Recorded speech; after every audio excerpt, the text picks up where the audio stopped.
Olá, meus irmãos e irmãs de Ideal Espírita, vocês amigos e amigas que nos acompanham aqui na página Estação da Luz Espírita, muitíssimo obrigado mesmo pela sua companhia. A nossa página Estação da Luz Espírita não tem fins lucrativos, o objetivo é a divulgação da doutrina espírita. E é por isso que nós reunimos aqui esta sede de matérias espíritas para que possa atender às suas necessidades, estudo, lazer, pesquisa. Você encontra aqui na nossa página Estação da Luz Espírita os livros da codificação, obras suplementares, entrevistas, palestras e os programas da Web Rádio Estação da Luz de Natal e Web Rádio Cristo Consolador de São Paulo. Ou seja, um acervo que atenda às suas necessidades, sem fins lucrativos. O objetivo é a divulgação da doutrina espírita. E agora eu convido você para nos acompanhar na reprodução de mais esse trabalho imperdível. Muito obrigado mesmo pela sua companhia e vamos juntos!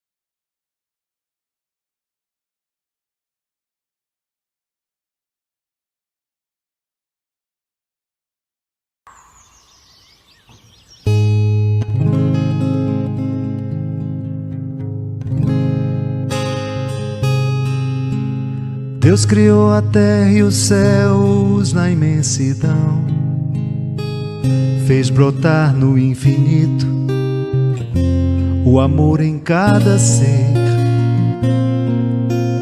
fez nascer do som a cor da natureza. Deus criou tanta beleza e do sopro faz viver. Faz o sol nascer a cada dia, então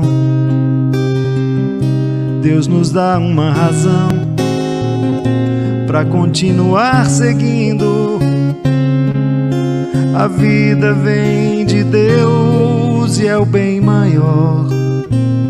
Amanhã vai ser melhor, não desista de viver. Um dia de cada vez. Pra começar, depois vem o sorriso e a vontade de cantar. Não desista de viver, o amanhã será melhor, pois a vida vem de Deus e é o bem maior. Vale a pena viver, acordar e sonhar, com a certeza que o amanhã é um novo dia. Quando o sol renascer, abra o seu coração. Deus te quer sorrindo e a vida é o bem maior.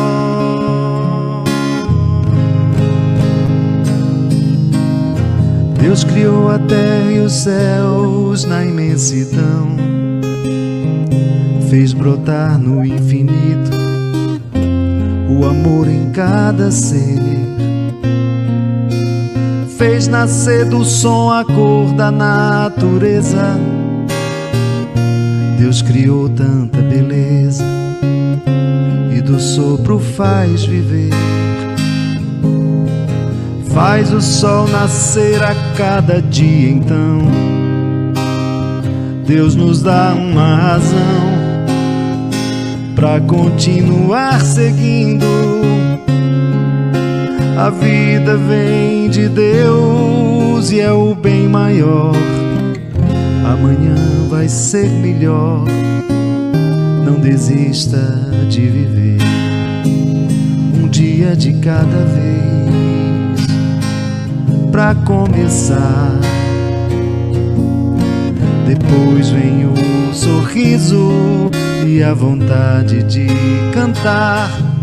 Não desista de viver, o amanhã será melhor, pois a vida vem de Deus e é o bem maior. Vale a pena viver, acordar e sonhar, com a certeza que o amanhã é um novo dia. Quando o sol renascer, abra o seu coração, Deus te quer sorrindo e a vida é o bem maior.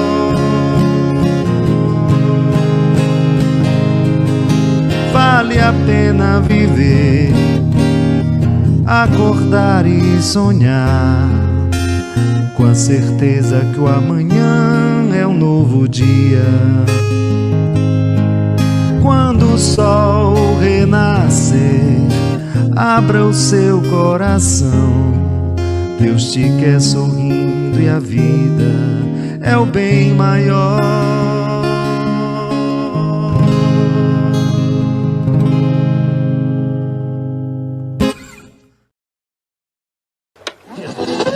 Web Rádio Fraternidade. É a Web Rádio Fraternidade, a nossa ferramenta de paz, alcançando ruas, campos e cidades, com amizade, amor, muito mais. É a Web Rádio Fraternidade, a nossa ferramenta de paz, levando o Consolador a toda parte, com amizade, amor, muito mais.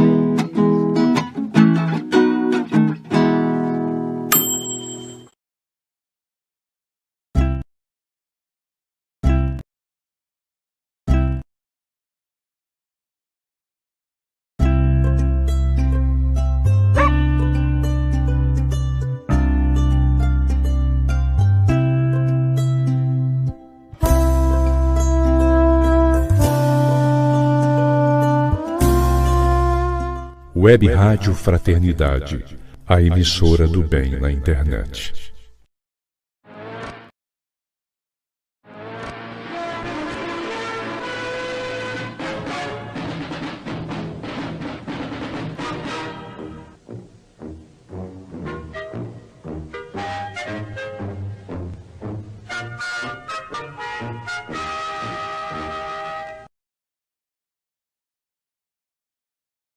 Boa noite, queridos internautas, ouvintes da nossa Web Rádio Fraternidade e também o pessoal que está conosco no YouTube.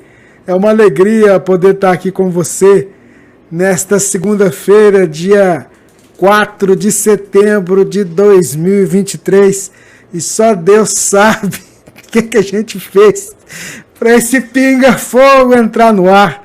Eu já estava planejando gravar e veicular na quarta-feira. Mas, como diz o Jorge, né? Se Deus quiser. E Ele quis. E o programa está aqui no ar. Muito boa noite, Divina. Boa noite, Rubens. Boa noite, queridos irmãos. Jorge, Sâmia. Que Jesus possa nos envolver, né? Como o Rubens disse. Deus quis e nós estamos aqui, né? Isso mesmo, Jorge, Sâmia, sejam bem-vindos. Deixa eu tirar o eco aqui, peraí que tá com eco, vai dar eco, peraí. Isso, áudio.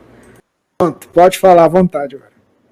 Boa noite, então, aos meus queridos irmãos que já estão aqui logados no Pinga Fogo. Boa noite, Elahá. Boa noite, Rubens e Divina. É uma alegria estarmos aqui novamente. Boa noite, Sâmia! Boa noite, Divina! Boa noite, Rubens! Como é bom fazer uma live sem ser sussurrando. Oh, coisa boa! Boa noite para os nossos companheiros do Brasil e do mundo que nos assistem através da Web Rádio. Rapaz, eu estava ouvindo aquele cara falar. Web Rádio Fraternidade, a emissora do bem. Fiquei com inveja dele, que vozeirão. Então, boa noite para todos que estão ligados na Web Rádio Fraternidade, a emissora do bem na internet, ajudando a construir um mundo melhor. E é isso mesmo, Jorge. Esse final de semana eu fiz uma gravação para a Web Rádio dentro de um depósito de vassoura. Eu vi a foto aqui que você mandou, a nossa irmã Tati Brito ajudando a gente na cobertura lá da Semana Espírita de Vitória da Conquista. Muito legal mesmo. A gente vai dando as mãos e o pessoal vai gostando de ajudar a gente. Era o único local silencioso. O Jorge, Sam, ouvintes, internautas, vamos lá para a nossa edição de número 174 desse programa, que já virou tradição, né? Eu já estava sentindo falta. Gente, não é possível que não vai no ar hoje, mas acabou a gente estando aqui. Então, eu queria agradecer a Deus imensamente pela oportunidade que Ele nos concede de trabalhar nessa seara. Em particular, da gente fazer esse singelo trabalho de divulgação da mensagem espírita, não só através da Web Rádio Fraternidade, mas também nesse programa Pinga Fogo, e contando com o apoio de tantos amigos que se reúnem para a gente somar na divulgação espírita. Que esse trabalho que hoje realizaremos, Senhor, possa ser pautado sob a sua inspiração, confortando os corações, ajudando o Jorge a ter sempre a inspiração também na palavra amiga trazida aos nossos amigos, e que ao final do programa a gente possa estar compreendendo ainda mais os teus ensinamentos para colocá-los em prática. Porque é esse o grande desafio, colocar em prática os teus ensinamentos. E é sob a sua proteção, sob a tua inspiração, que nós iniciamos na noite de hoje a edição de número 174 do programa Pinga Fogo. Que assim seja. Sâmia, o que você preparou para a gente hoje?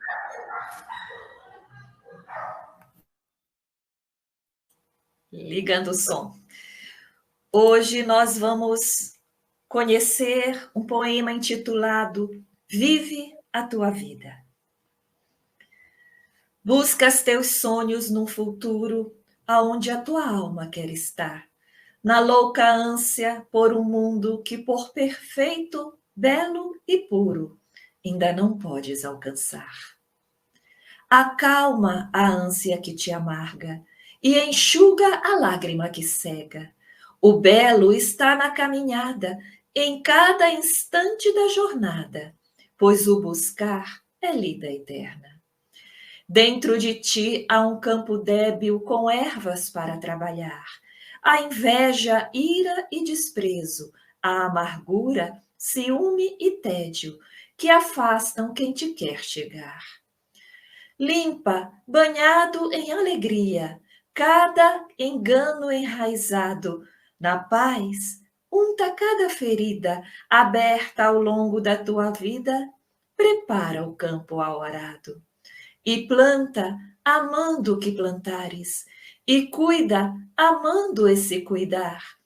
Ama a virtude que já nasce, ama o botão que em flor se abre, só por querer te perfumar. Vive tua vida acontecendo, dança, te encanta com esse mundo, é o teu hoje, é o teu momento, que te quer ver feliz e pleno, enquanto plantas teu futuro. Sente a força do perdão e a leveza da verdade. Em tudo, escolhe a compaixão. E no convívio com o irmão, encontrarás felicidade. Colhe, pois de teu ontem jorram flores que com amor plantaste. Colhe as emoções que brotam. Vê teus amores que te voltam, te amando, porque muito amaste. Enfim teu sol venceu a noite. Deixa, ele quer te aquecer. Vibra, brilhos se abrem em cores, curam tuas antigas dores, pois aprendeste a viver. Obrigada. Muito bem, Sâmia. Que lindo, viu? Ó, tá lá em sagadasalmas.com.br. A gente acabou de postar o link direto para você poder ter acesso a esse lindo poema Vive Tua Vida. O que você acrescentaria mais para a gente, Sâmia? E essa é uma mensagem que vem desde sempre para nós. que não basta estar vivo, nós temos que viver cada momento. Jesus já dizia, né, para a gente não se afadigar com o dia de amanhã, né? Nós temos que viver o hoje, e muitas vezes a gente transporta o nosso ideal de felicidade para o futuro e para o futuro, porque a gente se acha infeliz hoje. A proposta, e até a Joana de Ângeles, ela coloca que nós devemos viver rejubilosamente o hoje, seja qual for o nosso hoje. Tenham as aflições que tiverem, nós temos que viver com júbilo, cada instante. Então, a proposta do poema é esse convite. É verdade. E você, meu amigo Jorge, você quer falar alguma coisa? Eu quero. Quero sim. Esse poema toca 2 pontos que eu acho assim que são cruciais. O primeiro é esse de você não querer construir a felicidade no amanhã. Porque tem muitas pessoas que dizem assim, não, mas deixa quando eu aposentar. Então a pessoa fica uma mola comprimida a vida inteira esperando aposentar para começar a viver. Aí morre antes, porque vive tão estressado, irritado, aborrecido, amargurado, que não consegue chegar na aposentadoria, desencarna no meio do caminho. Esse é o primeiro ponto que o poema trabalha. E um segundo ponto que o poema também trata é o felicidade possível. Felicidade possível. Vive o que você tem, vive. O que é que eu tenho para viver? Eu não estou desejando mal a ninguém no que eu vou dizer, não estou desejando mal, mas se é verdade que a gente cria vínculo com as pessoas, é bastante razoável que essa formação que hoje a gente chama de família, ela venha a se repetir. Esse pai, essa mãe, esses irmãos, esses filhos, esse cônjuge, né? Sejam indivíduos que pertençam à nossa história de vida. Não estou desejando que isso seja exatamente igual para todo mundo, mas que a gente tenha a compreensão de que a família que a gente possui é essa. Então a gente tem que ser feliz naquilo de real que a gente tem. Essa é a minha família real. Esses são meus filhos reais, meu marido real, minha esposa real, meus pais reais. E é dentro dessa realidade que é objetiva, clara, a minha vida real, que eu vou desenvolver os recursos de felicidade. E assim, achei muito legal aqui, a Marisa de Mello também está colocando aqui. Sim, é verdade, a gente tem que aprender a fazer a celebração da vida no dia que a gente está vivendo e não transformar a vida como se assim, deixa, que lá na frente, não é lá na frente, é usufruir, saborear. A vida é uma fruta que a gente tem que saborear durante todo o curso dela e não aguardar um momento específico para começar a saborear o que ela possa ter de bom. Esse poema da Sâmia é como se fosse uma mãe, né? Porque a mãe, ela cuida da panela no fogão, ela cuida do esposo, ela cuida da casa, ela trabalha, ela estuda, e é assim, né? Então, a nossa vida, ela é feita de vários, né, tempos, e a gente precisa aprender, né, a viver o momento, a passar o momento, né? Não acomodar, né, como disse a Sam e o Jorge, mas a gente precisa fazer daquele momento um momento bom da nossa vida, né? E com certeza a gente consegue. Então a gente não vai conseguir viver em caixinhas. Eu digo muito isso, né? Agora eu sou mãe. Não, agora eu sou esposa. Não, agora eu vou estudar. Não. A gente vai viver plenamente, né, aquilo que nos cabe viver. E eu adorei esse poema, viu, Sâmia? Ô, Sâmia, eu vou aproveitar você aí, você vai ficar para ajudar a gente a responder a próxima pergunta que chegou aqui para a gente, contando com a sua ajuda também. Então, a nossa querida internauta, que trouxe a pergunta, ela diz assim: fiz uma cirurgia há menos de 2 anos, carcinoma no fígado. Agora voltou. Farei outra em breve. Disse o médico que o próximo passo será transplante. Tenho 74 anos, mas não pretendo fazer, pois sei que será uma cirurgia de grande risco e que darei trabalho aos filhos. Seria isso suicídio involuntário? Não quero levar isso para outra encarnação. Obrigado. Com vocês. Eu começo. Vou começar. Vai lá.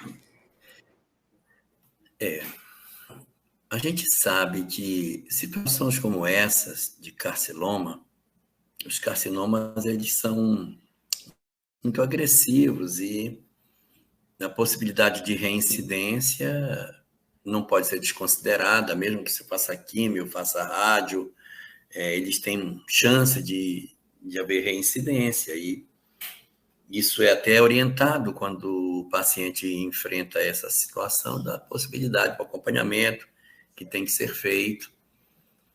E ter retornado não é uma condição tão diferente daquilo que acontece. Então, é uma situação que está dentro do quadro de possibilidades. Agora, não significa dizer que, obrigatoriamente, o que tem que ser feito tem que ser uma retirada integral do órgão, né? De repente, o médico coloca isso como uma possibilidade.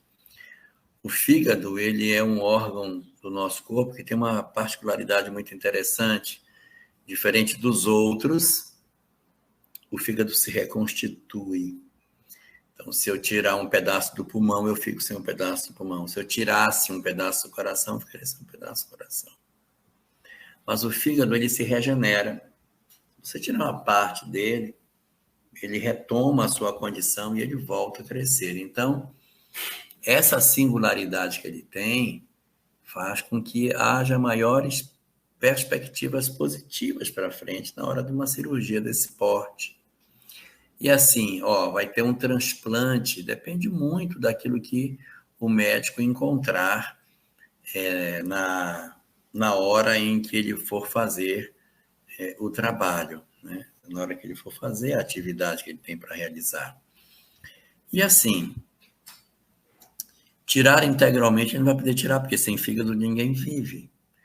Então ele vai ter que, na medida que ele encontrar uma circunstância que seja para a retirada do órgão, ele só vai poder fazer isso se tiver alguém para transplantar, porque você tem que ficar ainda com uma condição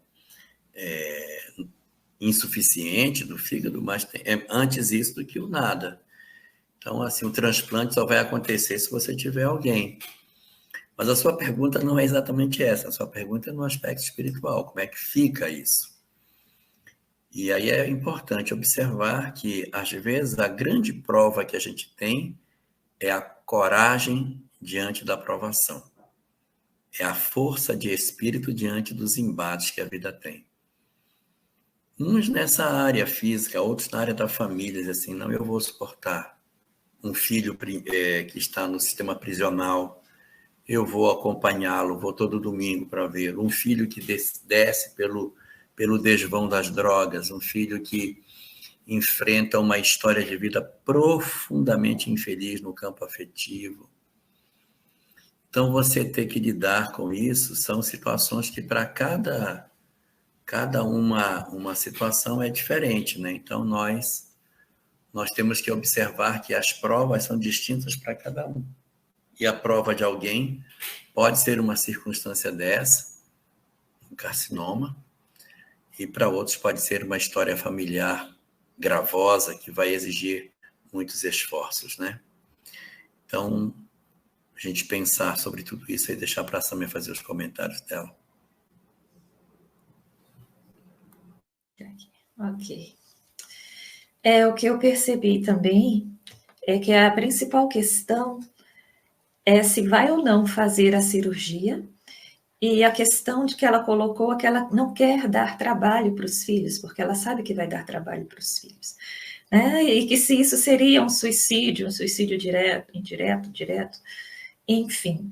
Essa resposta só a nossa amiga mesmo vai querer saber. Mas tem algumas reflexões que podem ser feitas. Primeiro, será que o fato de não querer dar trabalho, e muitos dos que estão ouvindo aqui, vai se lembrar que já disse isso. Se for para eu dar trabalho, quando eu tiver mais idade, eu prefiro morrer antes. Se essa for a ideia, talvez não seja um pouco de orgulho aí? Entendeu? Prefiro morrer do que dar trabalho. Será, por outro lado, que ao invés de ser isso, não existe algum pensamento, eu não tenho mais por que ficar aqui, eu já quero ir mesmo? Então, é importante que a gente pense se nós estamos buscando um motivo nobre para não aceitar o transplante, ou se nós se estamos buscando motivo por algo que está dentro de nós, por um achar que é hora de morrer. E o que a gente tem que verificar em relação às provações? Quando nós temos um desafio, vamos dizer que seja algo expiatório, uma provação ou uma expiação, nos vem um desafio, nos vem uma dor, né? Pode ser uma doença como essa. Não é só a doença em si, mas as consequências secundárias da doença que estão nesse processo da provação. Eu não aprendo só porque eu estou com um problema no fígado, estou com um carcinoma. Não é só isso. O que vai me desafiar são as consequências disso no meu convívio comigo mesmo, no meu convívio com a minha família, no meu convívio com a sociedade, com o ambiente de trabalho. Enfim, esse convívio que vai ficar mexido é que vai me trazer ensinamentos, vai me trazer sofrimentos, vai fazer eu descobrir quem eu sou, vai fazer com que eu descubra quem as outras pessoas são diante de mim, com essa outra história, né, que a doença trouxe. E se é isso que não está fazendo muitas vezes, não faz muitas vezes, fazer com que a gente pense, será que vale a pena? Então, eu acho que o convite que eu faço é para a reflexão. Porque, sim, existe risco. Eu não posso falar da área médica, né? Você falou, existe risco nessa cirurgia. Então, se a ideia, por exemplo, não, eu prefiro não arriscar, senão eu vou antes, vai que der errado. Então, eu prefiro me manter como eu estou, sem essa cirurgia de transplante, porque pelo menos eu tenho uma certeza de um prolongamento X. Com a cirurgia, eu posso ficar na mesa de cirurgia ou ter um prolongamento 10x, mas eu não quero arriscar, né? Isso é uma história. Então, eu acho que a pessoa, né, que escreveu é que vai ter que analisar os móveis realmente que fizeram ela pensar e tomar essa decisão de não aceitar o transplante. Eu acho até, complementando, que a oração, a prece, conversa com o anjo da guarda, com o espírito protetor, com o santo, né? Dependendo do que a pessoa tem fé. Conversar e dizer, me orienta, me inspira, conversa todo dia, pede todo dia, me orienta, me inspira para que eu tome a decisão correta. Isso ajuda muito.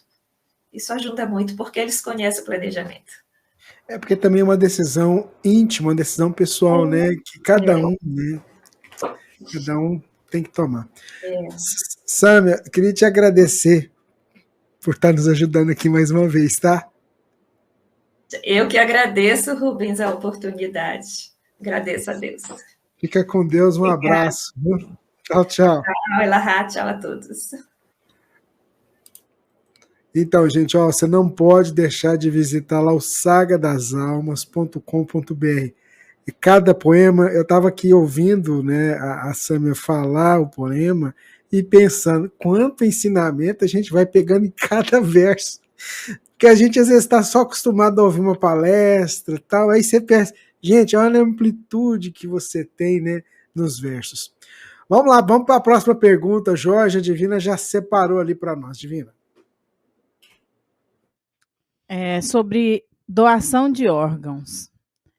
Novas dúvidas quanto à regência das células que compõem órgãos transplantados. O coração do doador, do apresentador Fausto Silva, era mantido pelo fluido vital dele. A pessoa nasce com uma programação de tempo e energia para usar. Ao ser retirado e passado para novo corpo, o coração passa a ser regido pelo fluido vital do novo corpo? Com você, Jorge. Sim, exatamente. No fenômeno de retirada de um órgão e transplante para outro corpo, o fenômeno de abastecimento energético passa a ser feito pelo novo perispírito, que a partir da hora em que ele está irradiando as suas energias, ele passa a alimentar esse novo elemento. E aí é preciso que uma série de medicamentos sejam tomados para evitar a rejeição, né? Porque, a bem da verdade, é um corpo estranho que está sendo colocado ali. Então, é feito todo um trabalho técnico para impedir que aquele corpo, aquele órgão novo seja interpretado como um corpo estranho. Então, atua-se de maneira muito efetiva nesses processos para que haja a redução da rejeição. Em muitos casos está certo, mas em outros o organismo acaba não aceitando o órgão novo colocado. E aí nós temos algumas informações doutrinárias que nos apontam que isso se dá pelo fato de que o indivíduo, mesmo querendo a solução física para o problema dele de transplante, a questão espiritual não está resolvida. Então, mesmo ele tendo recebido fisicamente o órgão, ele permanece na condição de débito e aí acaba acontecendo que não concretiza a ligação.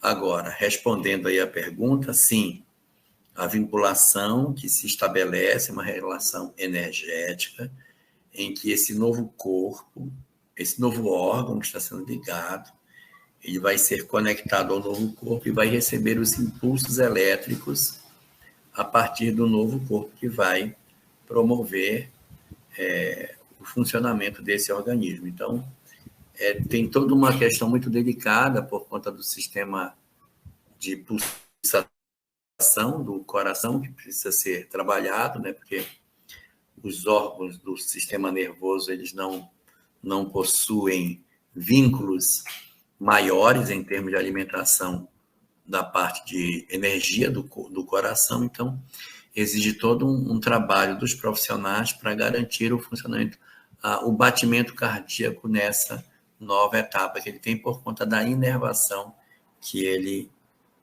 possui, né? Então, ele tem uma conexão física, mas ele também precisa de um amparo do ponto de vista técnico para que ele continue pulsando como ele pulsava no corpo anterior. Muito bem, Jorge Elahá. Vamos seguindo aqui com o Pinga Fogo, programa de número 174, 4 de setembro de 2023.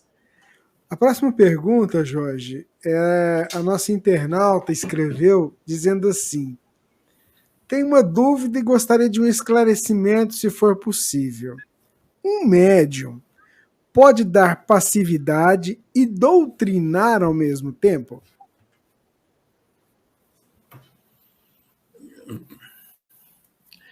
Fora da reunião mediúnica, a gente faz isso de maneira imprecisa.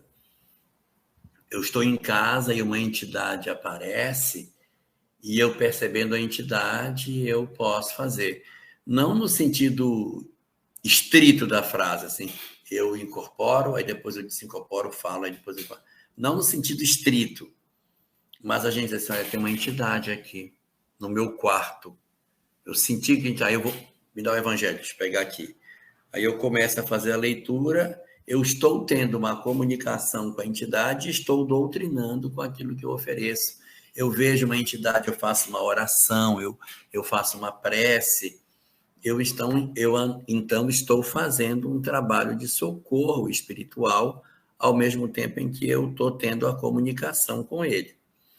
Mas, assim, esse modelo que você está perguntando se é um modelo estrito do tipo, eu recebo a entidade e manifesta, eu falo, depois a entidade desincorpora, aí eu doutrino, aí depois eu relaxo, a entidade conecta de novo. Esse não é um modelo que a gente tem esperado para funcionar, mas a gente faz muito isso. Fora da reunião mediúnica, você em casa percebe a presença de uma entidade, então você está sendo médium, e você diz, olha, eu sei que você está aqui, eu quero dizer para você que você é muito bem-vindo, mas... Então você doutrina, mesmo percebendo a entidade no ambiente. Eu tive há muitos anos atrás, quando eu tinha a idade do Rubens, mais ou menos, né, fazia uns 30 anos isso, eu participei de um grupo mediúnico que tinha uma moça que ela era médium, mas foi a única pessoa médium até hoje que eu vi que funcionava assim. Ela era médium e dava dica para o doutrinador. Ela começava a comunicação, aí ela voltava e dizia, pergunta para ele pela mãe dele, pergunta pela mãe dele. Aí, estou com tanto sofrimento e tal. Aí ela ia e vinha o tempo todo para ajudar o doutrinador no trabalho de doutrinação. Mas eu só vi até hoje um médium que tinha essa característica. Todos os demais não apresentavam essa faculdade. Mas doutrinar e ser médium, isso pode ser feito, e muito efetivamente quando a gente é vidente, audiente, e através desses canais de percepção se faz o trabalho de socorro e de atendimento aos espíritos. Vamos seguindo com o Pinga Fogo. A Divina traz para a gente a próxima pergunta, Divina. 37,50. A próxima pergunta. Muitos espíritas falam que não adianta pedir na prece benefícios como curas de doenças, porque está na lei de causa e efeito. Proteção para os filhos, sair bem nos estudos, porque está na lei do trabalho. Deus não tem nada a ver com isso. Enfim, que é o que tem que acontecer, vai acontecer segundo as leis e a vontade de Deus. Quando na própria codificação fala dos fluidos e de pessoas com poder de cura. Sabemos que Jesus veio para curar as doenças da alma. Porém, até vários centros espíritas sérios trabalham com curas reais de doenças já desenganadas pela medicina. Sabemos que leva-se em conta a mudança de hábitos e fé. Gostaria de saber se a prece é capaz de fazer acontecer nossos anseios e fatos, ou os fatos estão determinados independentemente de nossa vontade. Bom, por que os fatos estão determinados? Os fatos estão determinados pelas nossas disposições íntimas, pela minha maneira de me comportar, pela minha maneira de agir, pelos valores que eu constituo dentro de mim, pela minha maneira de ser. Os fatos estão programados pela minha maneira de ser. Vou repetir. Os fatos estão programados pela minha maneira de ser. E se eu mudar a minha maneira de ser? Porque, assim, a questão 615 do Livro dos Espíritos diz que a lei de Deus é eterna e imutável como o próprio Deus. É verdade, a lei de Deus é eterna e imutável como o próprio Deus. Mas eu não sou imutável. Eu sou mutável. Na medida em que eu mudo o meu padrão de funcionamento, não é que eu estou mudando a vontade de Deus. Eu estou acessando mecanismos que existem na lei de Deus e que são ofertados à criatura humana que faz uma movimentação em termos emocionais. Vamos ser mais claros no que eu quero dizer. Eu tinha a perspectiva de desencarnar agora, mas em função de como eu tenho me comportado nos últimos anos da minha vida, aquele planejamento que foi feito foi dentro de uma realidade. Mas eu mudei minha realidade.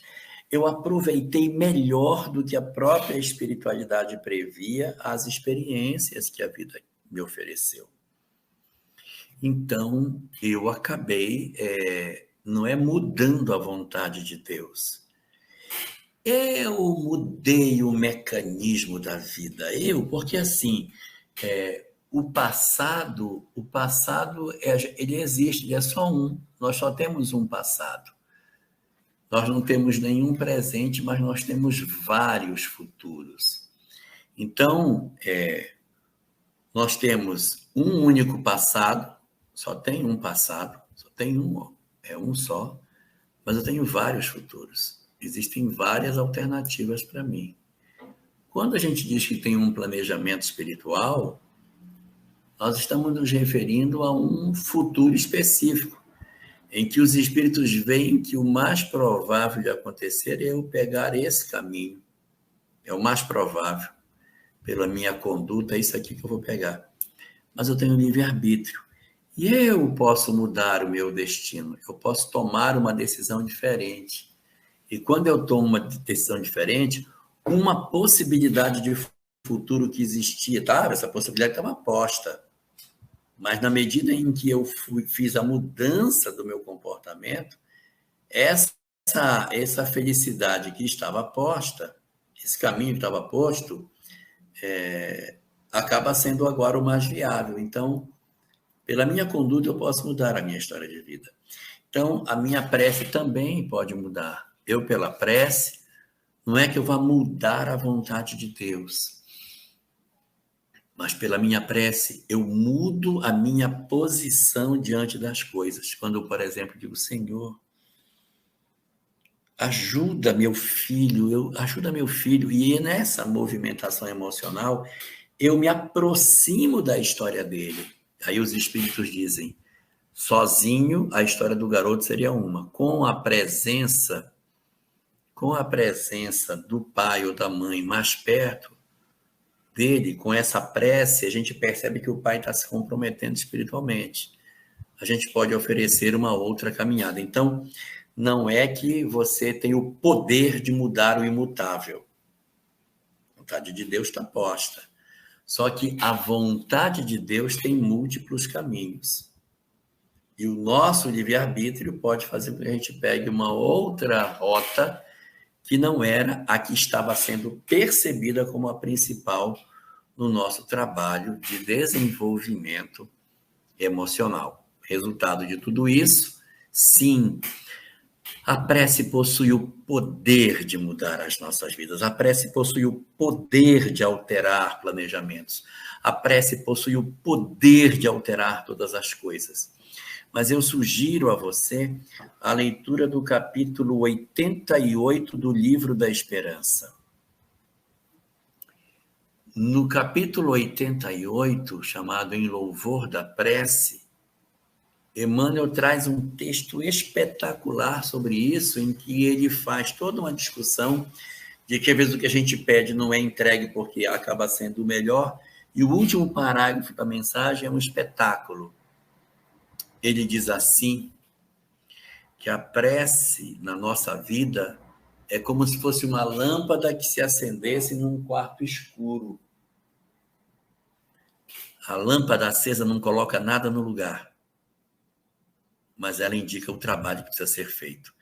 Querer arrumar as nossas vidas no escuro, sem a luz da prece, eu posso fazer coisa errada, eu vou trombar no que tem e nem sei o que está fora do lugar. Quando eu oro, que a sala se ilumina, eu consigo saber o que está fora do lugar, aí euzinho, não é outro. Eu vou mexer a minha vida para colocar as coisas no lugar e eu vou conseguir consertar o que estava equivocado.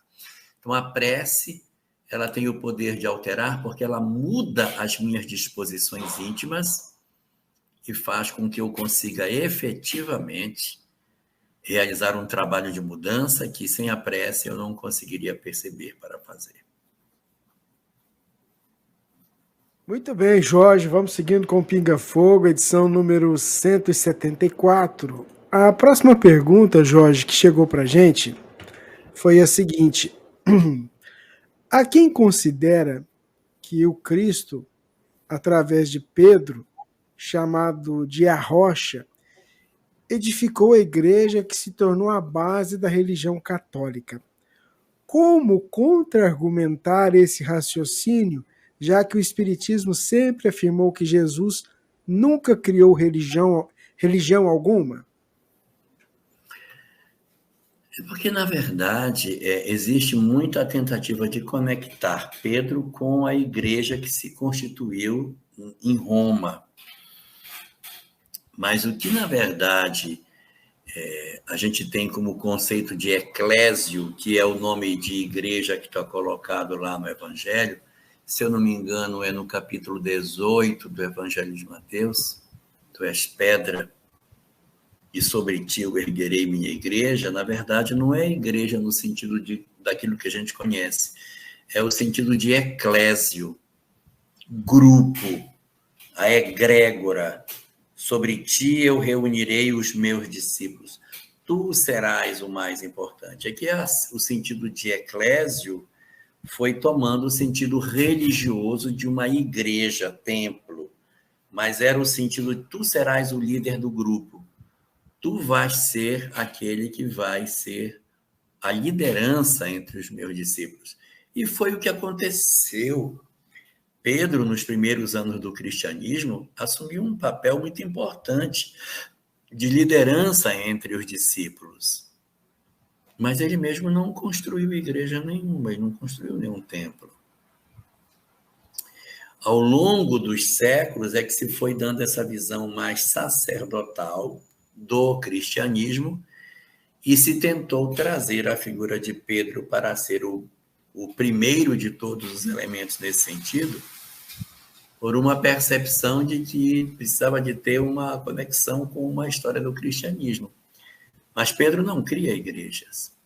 Mas aí você pergunta, como desconstruir isso? A gente desconstrói dizendo que eclésio, que é a palavra grega usada no texto, não é igreja-templo.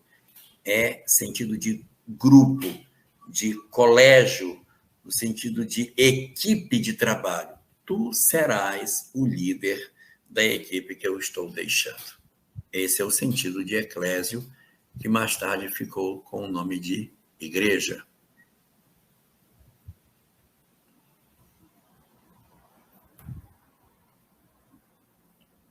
Ok? Esse aqui agora sim, pronto. Então, Jorge, vamos lá para a próxima. Quase que você fica aí sozinho fazendo pinga-fogo. Divina, a próxima pergunta. Jorge, sobre as pessoas com doenças graves ou terminais que optam por não realizarem o tratamento convencional, né, Rubens? Indicado. Como as pessoas acometidas com câncer e optam por não fazer, não continuar o tratamento com quimioterapia por causa dos efeitos colaterais, que muitas vezes ajudam a pessoa a sobreviver, sem nenhuma qualidade de vida, culminando assim com passagem para o plano espiritual de certa forma antecipada. Aí é para você comentar, dessas pessoas que optam de não fazer o tratamento, né? Porque ela acha que o tratamento às vezes prejudica, né? E pode antecipar o desencarne. E aí tem uma outra colocação que foi feita aqui, ó. Quando a ciência oferece opções de tratamento para prolongar o tempo de vida na Terra e a pessoa opta por não fazer uso, seja por vontade própria, isso é uma outra pergunta que chegou, né? Ou porque a sua religião não permite, isso seria um suicídio involuntário? Como é que o Espiritismo vê isso? Ou trata sobre esse assunto? Nós temos 3 conceitos aí: eutanásia, ortotanásia e distanásia. O que é a eutanásia? A eutanásia é a decisão deliberada da família, geralmente da família, de interromper o fio da vida. Pode ser o médico, não, ele está sofrendo muito, vamos cortar. Então, é o indivíduo que está querendo fazer o papel de Deus. Não, ele está sofrendo, vamos cortar. Família faz muito isso, né? Tenta fazer muito isso, de abreviar o chamado sofrimento do indivíduo. Só que a doutrina espírita ela não abona a eutanásia, ou seja, a atitude no sentido de abreviar deliberadamente a existência do outro, porque acha que está na hora dele ir embora. Essa é uma. Existe o reverso da medalha, que é a distanásia, que é a manutenção da pessoa conectada à vida, não interessa de que forma seja, mas para impedir de todas as formas que a pessoa parta, que ela desencarne. Ainda que para isso você tenha que manter a pessoa numa condição até de vegetativa, mas eu não permito que ela vá. Chama-se distanásia. E entre as duas existe uma outra, chamada ortotanásia, que é oferecer todo o tratamento que a pessoa precisa receber.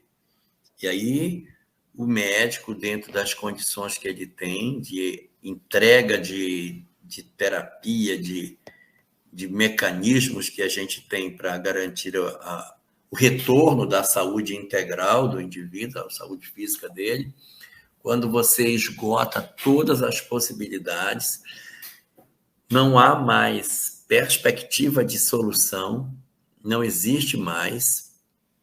Então, a pessoa pode, é uma questão deliberada da família, fazer a transferência do indivíduo, sai da UTI e vai para um quarto, para que não tem mais solução. Olha, todos os recursos da medicina foram usados. Não há mais nada para fazer. Tudo já foi tentado. Tudo que se poderia fazer foi feito. A situação dele é gravíssima. Ele tem mais 1 ou 2 dias de vida, ele não vai mais. Não tem mais o que buscar, não tem mais o que tentar. Então, nessa hora, quando se percebe que todas as tentativas já foram feitas e nada deu resultado, aí o que os médicos costumam fazer? Transfere o paciente para um quarto e administra uma substância para que ele não sofra, porque ele não tenha dor. E esses últimos dias ele passa em companhia da família, se despedindo, conversando, pedindo desculpa, oferecendo desculpa, ajeitando as coisas, fazendo a adequação dele para uma transição para o mundo espiritual. Não é porque ele quer cortar o fio da vida, é porque não existe mais recurso na situação atual da Terra para que se consiga resolver o problema que ele está passando. Isso chama-se ortotanásia. Orto significa certo. Eutanásia antes, distanásia depois. Então, na ortotanásia, considerado que tudo foi tentado e nada mais pode garantir essa sobrevivência, a gente transfere, dá conforto ao paciente, administra as drogas para que ele não tenha tanta dor, possa ter um pouco de qualidade para os momentos finais e poder se despedir das pessoas. Então, essa é a leitura que a doutrina espírita faz. Agora, cortar o fio da vida, não, chega, já está bom. Mas tem recurso? Tem recurso ainda? Tem, mas a gente não vai usar. Não vou usar eutanásia. Se tem e eu não vou usar, eutanásia. E quando você vai além da qualidade de vida, a pessoa não tem nem condição mais de retornar à normalidade, e você promove a permanência do indivíduo do corpo, sem a consciência dele, sem mais nada, apenas para mantê-lo ligado ao corpo físico, sem a menor perspectiva. Já o médico diz, olha, ele não tem mais condição de retorno. Não tem mais. Daqui ele já não sai mais do coma, ele já não sai mais. A depender do nível de comprometimento, às vezes você está num coma por um traumatismo que ela teve, uma coisa qualquer, mas às vezes não é. Às vezes ela está num fenômeno de câncer que já virou metástase, ou seja, as perspectivas de permanência, elas são iminentes na partida. Então, nessa hora, a ortotanásia acaba se apresentando aí como uma solução para a questão, para a gente trabalhar.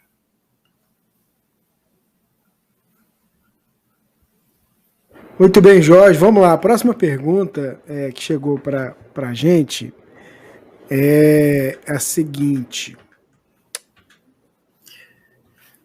Só um instantinho. Cláudia Maciel, olha só. Não Fala é que o médico vai Cláudia? cortar o fio da vida, não. Ele não vai cortar. Ele administra a medicação de conforto e deixa com que a própria natureza possa atuar. Ele dá toda a medicação para que a pessoa fique bem e ele é transferido para o quarto. Tá? Ele não deu um medicamento para... Não vai dar.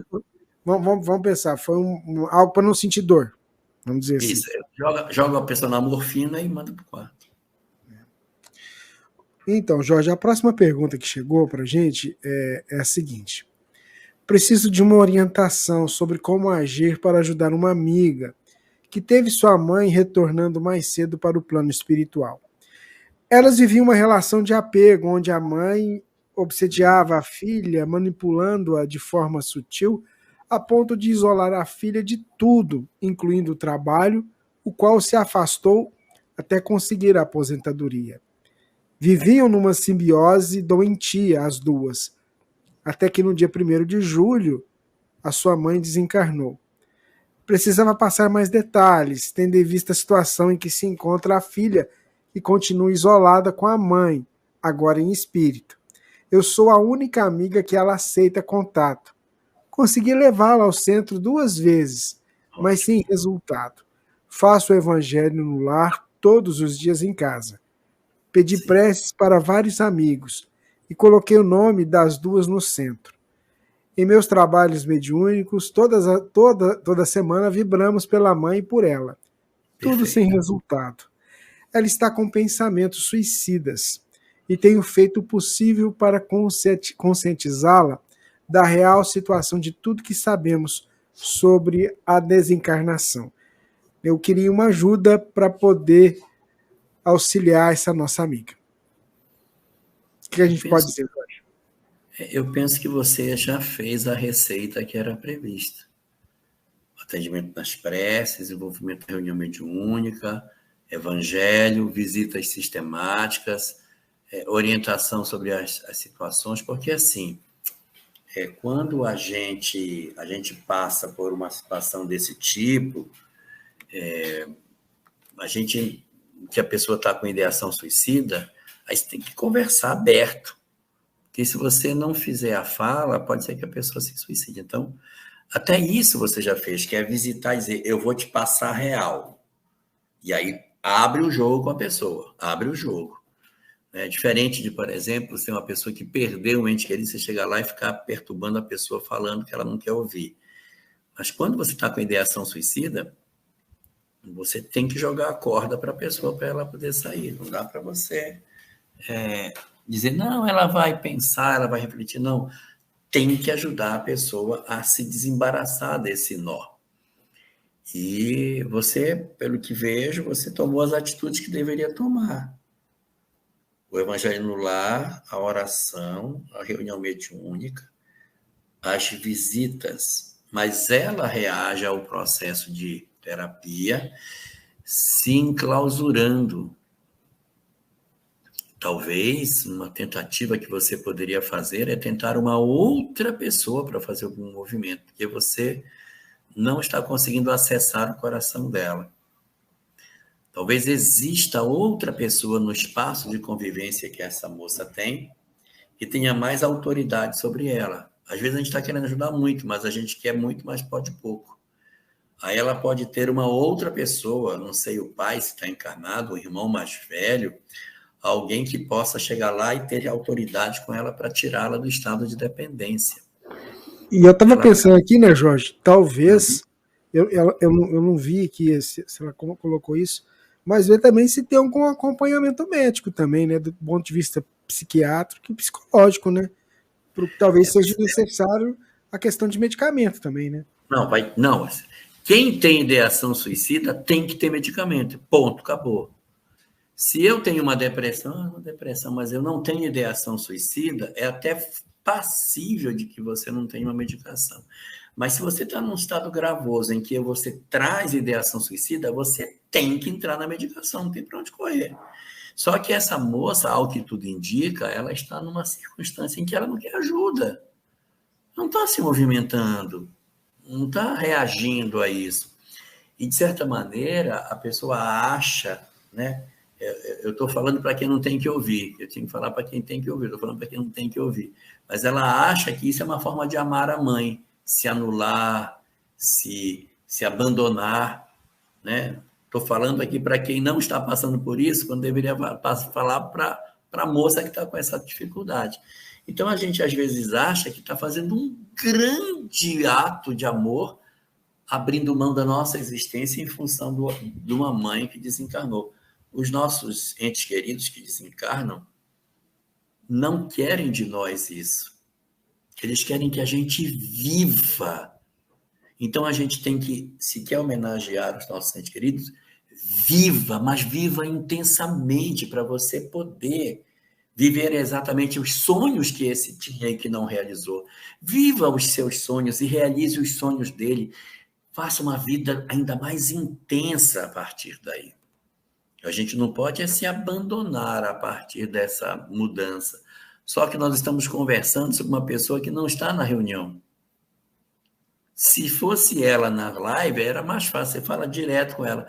Mas eu falar para ela que vai dizer para outra que também não quer, é de complicado, porque ela está se abandonando. Então, tem que encontrar uma outra pessoa que pode ter acesso a ela. Talvez a amiga que fez a pergunta possa ter muita vontade de ajudar, mas a porta para ela está trancada. Talvez outra pessoa possa ter esse acesso de poder chegar na casa e dar uma voz de comando nela que ela obedeça.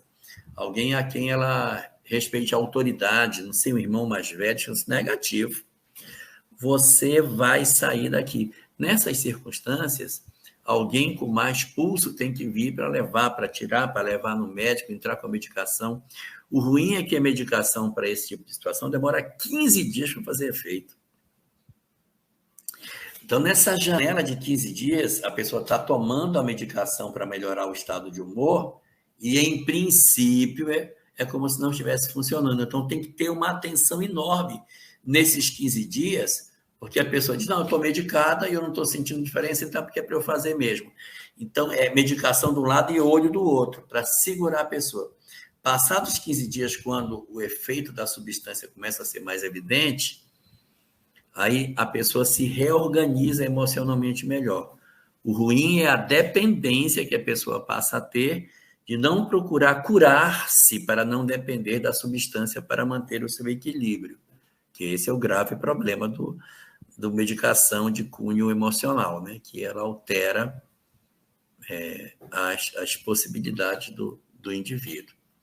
Por isso que tem que ser um acompanhamento de alguém que não somente ela, mas ela tem que começar a pensar quem pode fazer, porque, a princípio, as medidas que ela poderia tomar, ela já tomou. O que poderia ser feito já foi. Não deu resultado? Vamos procurar envolver outra pessoa para que essa outra pessoa consiga quebrar essa casca, essa armadura na qual ela se escondeu e continuar com todo o trabalho. Prece, oração, reunião mediúnica, todos os outros instrumentos, procurando alguém que consiga ter esse poder aí de abrir essa porta que parece que está trancada por dentro. Muito bem, Jorge. Vamos lá, vamos seguindo para a próxima pergunta que a Divina separou ali para a gente. A próxima pergunta é de Maria Ângela. Boa noite. Jesus era médium, Jorge? Gostaria de saber, pois acabei de chegar de um estudo que disse que não. Com você, Jorge. Vamos lá. Jesus realizou muitos fenômenos extraordinários. Vamos pensar nos fenômenos de cura. em que Jesus curou cegos, curou aleijados, curou surdos, curou pessoas que tinham problemas de pele, curou muitas doenças. Mas ele curava como? Se ele foi médium para fazer as curas, então, se ele foi médium, tinha um espírito que fazia a cura para ele. Ele servia de instrumento e o espírito curava. Mas se eu vou pensar isso, teria que ser um espírito maior do que Jesus, né? É como se eu tivesse que ter uma entidade ainda maior do que ele para promover a cura, o que não parece razoável. Então, os fenômenos de cura que Jesus realizou, a gente pode concluir que ele mesmo era o agente da cura. Então, se ele era o agente, ele não era o médium, ele era o agente. Então, os fenômenos de cura que Jesus promoveu eram fenômenos anímicos. O próprio Espírito encarnado, no caso de Jesus, emitia de si as energias que curavam as pessoas. Então, para as curas, não, ele não era médium. Vamos colocar aqui. Ele tem um fenômeno de dupla vista, no qual ele vê Natanael debaixo de uma figueira. Diz, não és tu, Natanael, que está debaixo da figueira? Então, aí eu tenho um fenômeno, só que dupla vista também não é mediunidade, é fenômeno anímico. Porque é o próprio espírito encarnado, é o próprio médium que se desdobra, vai lá, enxerga e volta. Então, nos fenômenos de dupla vista, não, ele não deve ter sido médium. O fenômeno de dupla vista é uma potencialidade do espírito, então é anímico, não é mediúnico. Isso também não dá, isso aí não foi. E nos momentos em que ele conversava com as entidades incorporadas, em que ele dizia para os possessos, os chamados endemoninhados, que através da mediunidade se manifestavam pelas pessoas, ele conversava. Não estaria Jesus vendo espíritos em torno das pessoas? Se ele via espíritos em torno das pessoas, aí ele era médium. Ele via espíritos. Quando acalmou a tempestade, ele não repreendeu os ventos, ele certamente se comunicou com as entidades que comandavam esse tipo de situação. Aí podemos dizer que nesse fenômeno aí era mediúnico. Só que isso não está expressamente colocado no texto bíblico, que ele teria conversado com os espíritos. Quando ele conversa sempre com um médium. Não aparece ele conversando com um espírito. Não aparece. Nos fenômenos que acontece a voz direta, esse é o meu filho amado, no qual me comprazo, ele nunca está sozinho. Uma hora ele está com João, que pode ser o médium de materialização, de pneumatofonia, e no outro é na transfiguração, que ele também está com os discípulos. Então não dá para dizer que era ele o médium ou os outros eram, a gente não tem essa garantia. Então não dá para a gente dizer isso com exatidão. Ele pode ter sido médium nos fenômenos de cura? Não. Nos fenômenos de cura, ele não era médium, ele executava diretamente a cura. Ele pode ter sido médium nos fenômenos em que ele conversava com as entidades? Pode ter sido ali. Pode conversar só com o encarnado, sem estar diretamente, ou não. Então, aqui abre um precedente de que ele possa ter sido, sim, médium nessas circunstâncias. Mas no livro A Gênese, quando Kardec trata sobre a mediunidade de Jesus, ele cria um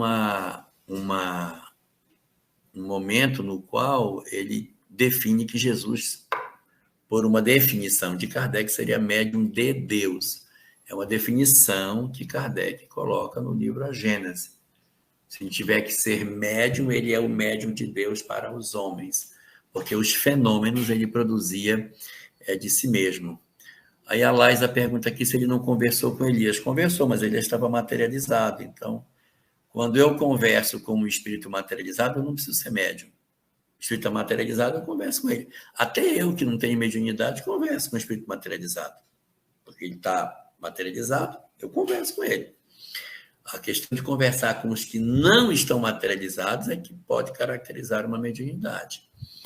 Então, aqui, nessa circunstância, tomando a nomenclatura de Kardec, ele teria sido um médium de Deus.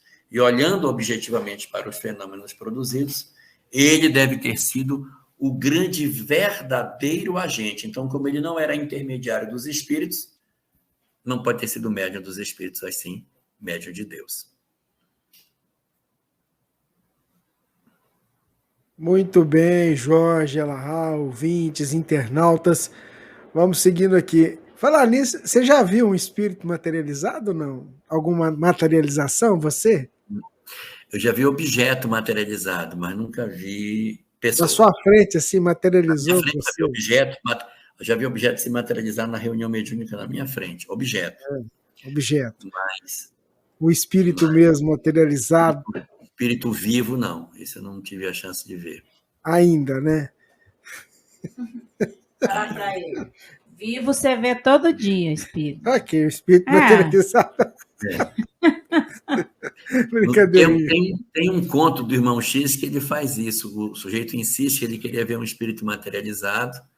Aí o cara sai, vai no quarto do lado e pega um bebê que tinha nascido e está aqui, ó. Esse aqui é um espírito materializado. Se materializou. Tá certo, né? Ô Jorge, vamos lá. A próxima pergunta é a seguinte. O Evangelho segundo o Espiritismo, em O Evangelho segundo o Espiritismo, se Kardec se isolou para escrevê-lo, como os espíritos puderam colaborar? Fora as instruções dos espíritos, as demais análises são de Kardec, e esse livro, essa preciosidade, comemora 160 anos, né, Jorge? O Evangelho. Sim. Vai comemorar ano que vem, né? Vai comemorar, acho que é dia 29 de agosto. 29 de agosto? 15... Não, 29 de abril. Tem gente que fala que é 29 de abril, tem gente que fala que é 15 de abril, mas em 64. Então, ano que vem é que vai comemorar. As instruções dos espíritos já estavam postas, porque elas são de 61, 62, tem de 60. Elas eram de anos anteriores. Os comentários, as interpretações que são deles. Ele realmente se retirou, ele tirou umas férias mais prolongadas, e foi nesse retiro que ele produziu o texto básico que compõe o livro dos Espíritos, o Evangelho segundo o Espiritismo. Agora, o fato de eu me retirar para um local não é para ficar longe dos espíritos, é para ficar longe do burburinho das pessoas. É como acontece em muitas empresas, quando vão fazer planejamento estratégico, ele pega todo o corpo de gerentes e leva para um local que às vezes nem celular tem. Aqui vocês vão ficar isolados para poder fazer, para poder se concentrar, para ninguém perturbar vocês. Então, isso Kardec pode ter feito voluntariamente para que ele ficasse num local sem contato mais direto com aqueles que poderiam tomar o seu dia a dia para interferir na sua concentração, para que ele pudesse fazer um trabalho melhor. Mas a retirada para outro lugar não vai tirar de nós o contato com os espíritos benfeitores. Vai tirar das outras coisas que poderiam, da rotina, roubar tempos de Kardec para se dedicar a essa obra. Muito bem, internautas, vamos lá para a próxima pergunta que a Divina traz para a gente. Senhor Jorge, fiz 43 anos de casados, com mais 5 de namoro, muito tempo juntos.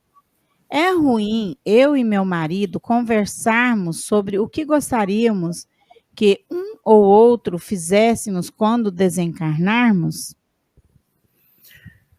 Olha, conversar sobre isso não é nada negativo. O ruim é se isso passasse a conversa única do casal, né? Fica uma conversa mórbida. Quando eu morrer, você faz isso, quando eu morrer, faz aquilo. Mas o casal precisa pensar nos bens, o que vai fazer, como é que vai partir esses bens. Até para que a gente desencarne e não fique assombrando a casa com as decisões que o cônjuge tomou na partilha dos bens que eram dos dois e que o que sobra vai ter que tomar a decisão de que fazer com ele. Então, não é ruim, não, pensar isso, mas tem que pensar isso de maneira serena e não doentia. Se começar a ficar doentio, a conversa é só essa, aquela coisa lúgubre, pesada, não vai ser legal. Mas é razoável, tem que fazer testamento, registrar em cartório, deixar tudo ajeitadinho, para que, se a gente for fazer uma partilha dos bens, tiver muita coisa para decidir, é bom fazer o testamento para evitar problema, né? E participa logo aos filhos o que é que tem para não ter problema. E a gente, se for harmônica a família, que às vezes a família não é muito harmônica, eu falar de testamento até piora. Mas se a família for harmônica, já fica tudo isso, ó, fulano vai ficar com isso, fulano com aquilo, eu decidi, estou colocando em cartório, e acabou-se. Então é bom, porque mostra a serenidade do espírito diante da transição para o mundo maior, sem adoecimento e fanatismo, e ficar só falando da morte, lugubremente durante todo o tempo. Muito bem, meus amigos, internautas, é o Pinga Fogo, edição. Você quer. Não saiu o seu áudio, não? Você estava falando para cá? Não. Ah, então tá bom. Desculpe. Então, gente, o nosso programa 174. Queria dizer que muitas perguntas você pode acessar nosso banco de perguntas. É só você entrar no link programapingafogo.com.br e pesquisar lá sobre assuntos que o Jorge já trouxe para nós aqui nas edições anteriores, respondendo muitas dúvidas. Pode ser a sua dúvida, a dúvida de muitas outras pessoas. Quer colocar o vídeo? Quer botar o videozinho? Ah, boa ideia. Deixa eu só pegar o vídeo então aqui, que aí você aproveita e vai tomar. Vou pegar água. Então vai aqui lá. Na casa da minha mãe, eu peguei esse negócio de colocar água depois que eu vi que pode ser a vasilha do gato, sabe? Tá bom. Esse é o Jorge Elahá. Depois que ele bebeu a água, o tempo todo ele está pensando que a água pode ter sido a água do gato. Olha como é que você faz para pesquisar aqui. Esteja sempre em contato com o bem. No site.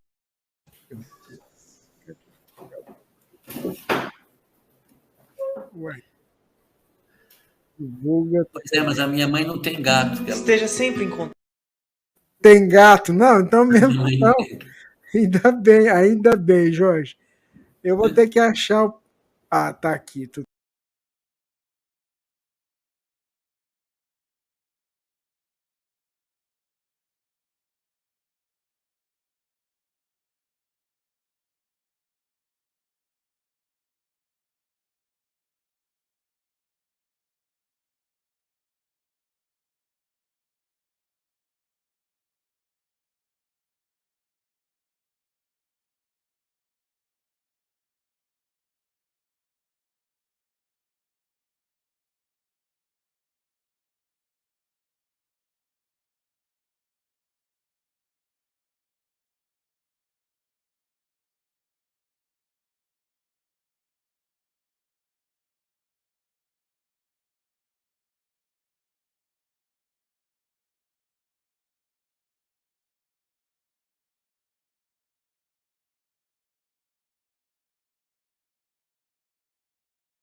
Então vocês viram que não é muito difícil, né? É só você acessar programapingafogo.com.br e aí você vai seguindo o passo. A gente vai colocar esse vídeo também lá no site, no programa pingafogo.com.br. Mas eu tenho um recadinho antes de a gente passar para a próxima pergunta. Esse vídeo está na descrição. Esse vídeo está na descrição do Pinga Fogo lá no YouTube? Quando você acessa, vai tá, a gente vai ter que incorporá-lo lá. A gente tem um tutorialzinho escrito, mas a gente vai incorporar o vídeo lá naquela página principal. Tem um recado que chegou aqui do nosso querido amigo Paulo. Ele pediu para a gente anunciar, porque o Elahá vai fazer uma jornada pelo interior de São Paulo. Então anota aí, dia 15/9, sexta-noite, e 16/9, manhã, ele vai estar na cidade de Taubaté, São Paulo. No dia 16/9, sábado à noite, ele vai estar em Conchal, São Paulo. No dia 17/9, domingo de manhã, será a vez de Araras, São Paulo, receber a visita do Elahá. E também no dia 17/9, tarde, ele vai estar em Santa Gertrudes, também em São Paulo. Aqueles que tiverem interesse, busquem no Simpla, aí você pesquisa lá Elahá, vocês vão encontrar.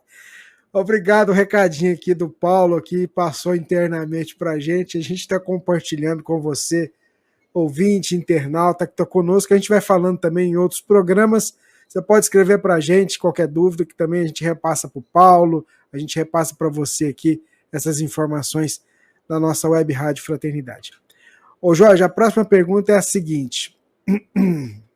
Uma vez fui orientado a ler o Evangelho segundo o Espiritismo em voz alta. Há dias atrás, foi dito num dos estudos das obras básicas pela FEB, por um mediador, que não é necessário. Eu gostaria de te ouvir.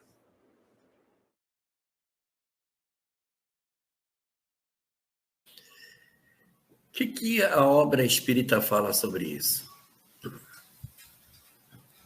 A obra espírita diz que os espíritos se comunicam pelo pensamento.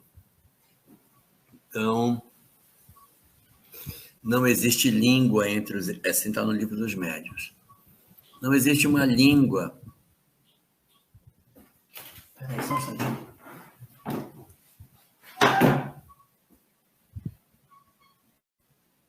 Foi lá ver uma questão. Já resolveu? Não, eu resolvi aqui, fez um barulho ali, mas é muito vento aqui. Pensei que tinha... bom. Então, me assustei. O Livro dos Médiuns diz o seguinte, que os espíritos eles se comunicam pelo pensamento, não existe uma comunicação articulada. Quando a gente fala, a mente com a mente, então não tem... quando Jesus conversa com Ismael, está em que idioma? Está em português, está em árabe, porque Ismael era árabe, está em árabe. Que idioma que eles falam? Não é, na verdade, um idioma de língua articulada. O idioma é da linguagem do pensamento que não precisa de uma palavra em si. Está lá no Livro dos Médiuns isso. E dito o seguinte, só as entidades mais atrasadas é que precisam de linguagem articulada, mas os que são de uma certa evolução para cima não precisam disso. Então, trazendo isso para o contexto, é lógico que quando eu faço a leitura do Evangelho segundo o Espiritismo, não é necessária a linguagem articulada, porque a transmissão do pensamento vai. Porém, algumas entidades mais difíceis, elas não captam pensamento. Elas são tão atrasadas, elas são tão complicadinhas, que elas se conectam na linguagem articulada. Tem espírito que não atravessa a parede, tem espírito que acha que está vivo, tem espírito que sente todas as dores físicas, tem espírito que acha que os vermes estão comendo ele dentro do túmulo. Então, ora. Se, na verdade, nós temos essa característica dos espíritos, é razoável imaginarmos que, para esses que os vermes parecem estar roendo, que não conseguem, tem fome, tem sede, que tem cansaço excessivo, que estão tão ligados à vida material, falar na linguagem articulada pode atingir exatamente esses espíritos. Então, quando se fala que a gente vai ler em voz alta, a gente não vai ler para que os bons espíritos nos ouçam, não é. É para as mais densas entidades que possam estar habitando na nossa casa. E não para os espíritos que já estão resolvidos. Esses não precisam, que já estão resolvidos não precisaria. Então, a rigor não precisa. Só que, como eu estou trabalhando com processos de perturbação, é excelente dar uma lida para os que têm mais dificuldade. E, além disso, tem um segundo ponto que é importante. A gente, quando lê falando em voz alta, nós mesmos compreendemos melhor o que estamos dizendo. Então, a gente pode considerar que, dentro dessa perspectiva, também para nós é melhor fazer a leitura articulada daquilo que estamos lendo para melhorar o entendimento de tudo. Muito bem, Jorge. O Pinga Fogo, a Divina separou para a gente ali a próxima pergunta, Divina.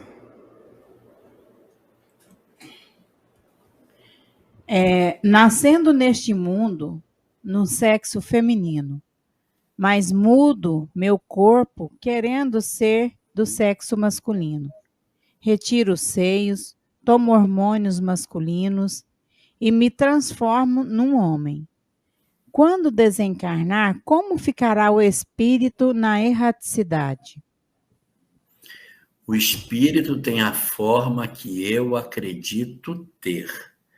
Se eu, mesmo estando num corpo feminino, me acredito que sou um homem e me enxergo como homem e tenho horror da feminilidade, a menstruação para mim é uma coisa que me incomoda profundamente porque eu me vejo homem, então eu automaticamente, ao me transferir para o mundo espiritual, eu vou apresentar as características, entre aspas, físicas, que espiritualmente eu acredito ter. Então, respondendo à pergunta, se eu nasci mulher, me creio homem e trabalho o meu psiquismo para me ver como homem, verdadeiramente homem, quando eu for para o mundo espiritual, eu terei uma característica masculinizada. Mas assim, por que eu encarnei mulher? O que a lei de causa e efeito queria comigo me colocando como mulher? Não estou dizendo que a pessoa está errada ou coisa parecida, mas como eu fugi da prova, ela vai voltar. Deve ter alguma razão na lei de causa e efeito para me colocar numa condição feminina, tendo uma alma tão masculinizada. Então, eu fiz uma mudança de sexo. Então, aquela experiência não vivida, que era uma experiência natural, a tendência é que ela volte a se fazer, tá? Que a pessoa retorne uma outra existência para uma nova tentativa de viver as experiências do universo feminino. Não estou dizendo assim, vai ter que passar por castigo. Não, mas é uma situação natural. Se eu não quero seguir essa prova, deve ter alguma razão para ela, eu fugir, a prova volta um pouquinho mais à frente, para que a gente tenha o aprendizado que essa prova tem interesse em nos oferecer. Muito bem, Jorge, ouvintes, vamos seguindo aqui com Pinga Fogo. A próxima pergunta, Jorge, ela veio de um internauta que queria saber o seguinte. Jorge, no capítulo 25 do Evangelho, itens de 6 a 8, fala que Deus não deixa faltar nada e manda olhar os pássaros. Como falar isso para os nossos irmãos que não têm nenhum pão velho para comer? Quem foi que não deu o pão para ele? Foi Deus ou foi os outros homens que, por egoísmo, seguraram as riquezas para que houvesse tanta desigualdade no mundo? É muito importante observar que as construções sociais como nós temos, ela não é obra de Deus. Não tem nenhum lugar do universo escrito que Deus estabeleceu que a sociedade tem que ser assim como a gente organizou. Nenhum de nós ignora que a Terra tem alimento suficiente para todas as criaturas. Não falta alimento no planeta. Não falta. Mas se não falta, por que passa fome? Passa fome pelo egoísmo humano. Então, Deus provê os recursos para todos nós. Nós é que não estamos dividindo. O problema da carência está no excesso de um determinado lado que está gerando muita carência no outro. Eu não estou dizendo com isso que todo mundo deve viver absolutamente igual, porque a própria doutrina espírita diz que a igualdade absoluta não aconteceria porque as aptidões diferentes levariam a um desarranjo dessa tentativa de colocar todo mundo exatamente igual. Mas uma sociedade correta é aquela na qual não falta o necessário para ninguém. Todo mundo tem o suficiente para viver, e aqueles que se ocupam mais comem e vivem melhor, mas ninguém passa carência. Então, quando você pergunta como entender isso, é um chamamento para o nosso egoísmo, que está dormindo tranquilo, sabendo que está faltando comida no prato de alguém. O recado é para nós que temos de mais e não para aqueles que têm de menos. Ótimo alerta, Jorge. Próxima pergunta, a Divina vai trazer para a gente, Divina. A próxima pergunta, Jorge, é de uma mãe, né? Que tem uma filha e está preocupada. Jorge, me ajuda. Tem uma filha adulta com cleptomania. O que devo fazer? Ela está grávida e nega seu problema. Bom, a cleptomania não tem conexão com gravidez. A cleptomania é um determinado distúrbio que o indivíduo tem, que ele compulsivamente realiza furtos que ele não precisa. Realiza furtos que não precisa. Não é uma pessoa que realiza furtos porque precisa, porque a pessoa diz assim, olha, minha filha vai no supermercado e rouba comida, ela rouba o que precisa para comer. Não é. Não são crimes famélicos. Aquele que tem o fenômeno da cleptomania, ele rouba aquilo que não é furta, né? Aquilo que não é bem de necessidade. Então, ele tira, geralmente, objetos que chamam a atenção, que brilham. Entra na loja e pega um enfeite e joga na bolsa. Então, existe esse tipo de distúrbio. É um distúrbio emocional. Para isso, tem que ter tratamento, tá? Tem que ter acompanhamento psicológico para tentar resolver, tentar diminuir a intensidade. Só que, como ela está negando, é muito difícil encontrar a solução para o problema quando o indivíduo que é o acometido do transtorno não aceita que tenha. Nessas circunstâncias, o que é mais provável de acontecer é que ela vai ser pega e, a partir das câmeras de filmagem, de segurança, ela enfrente uma circunstância em que ela vai ter que responder por esse ato. Então, a partir daí, não haverá mais como negar, não é? Não haverá como negar. Então, o que pode ser feito por alguém que passa por um transtorno e não quer ser ajudado? Conversas, pode ser tentado. Tentar, de alguma maneira, mostrar para a pessoa que, às vezes, a gente agindo dessa forma pode complicar a nossa existência. É uma outra alternativa, mas é preciso perceber que, nessas circunstâncias, o indivíduo precisa procurar de si próprio a sua condição de cura, senão vai ficar muito problemático para ele, muito difícil. Nesse caso aí, como são crimes de pequena monta, a pessoa não vai ser presa, mas ela vai ser detida, vai abrir um processo, perde a condição de réu primário, vai ter que prestar serviços de interesse social para poder resolver as suas dívidas com a justiça. Encarcerada ela não vai, porque os crimes de cleptomania são objetos de pequeno valor. Vai numa loja, pega um elefantezinho, bota na bolsa.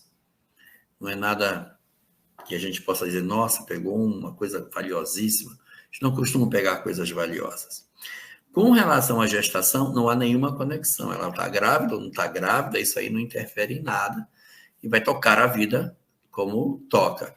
Se você está preocupada que ela possa ser presa e não vai ter quem cuida da criança, provavelmente isso não acontece. Mesmo que o cleptomaníaco seja tomado e seja que responder à justiça, ele não tem um furto que vá passar de 4 anos que justifique o encarceramento. Então, acaba sendo crime de pequeno poder ofensivo, A justiça brasileira tem maneiras muito brandas de lidar com isso. O que tem que ser feito é diálogo, tentar insistir com ela que ela se trate, que ela mostre que ela entendeu a gravidade do problema, senão ela vai acabar perdendo a condição de réu primário. O grande problema de perder a condição de réu primário é que uma briga no trânsito depois leva para a cadeia. Uma vez perdida a condição de réu primário, qualquer pequeno delito pode justificar a prisão do indivíduo.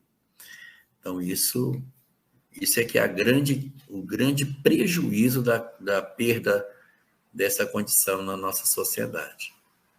Mas, se ela não admite, vai ser difícil conseguir trabalhar isso. Aí, a solução é diálogo mesmo, insistência e preparar-se para uma eventual circunstância em que ela venha enfrentar as barras da justiça. Muito bem, Jorge, ouvintes, internautas, vamos seguindo aqui com Pinga Fogo. A próxima pergunta é: Jorge, as crianças podem ser influenciadas por maus espíritos para nos desequilibrar? Ou as crianças são protegidas desses tipos de influências?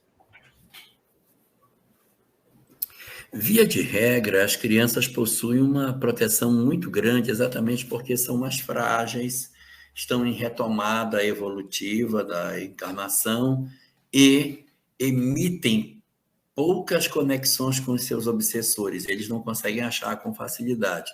Por isso, a proteção das crianças. Elas não emitem as vibrações que as identificam com seus antigos perseguidores. Crianças, portanto, costumam estar protegidas exatamente pelo arcabouço do corpo físico, que é como se fosse uma espécie de carapaça que, cobrindo o espírito, diminui as emanações dos pensamentos que nos caracterizam. Por isso que as crianças têm uma proteção maior. Só que isso é uma situação para a grande maioria.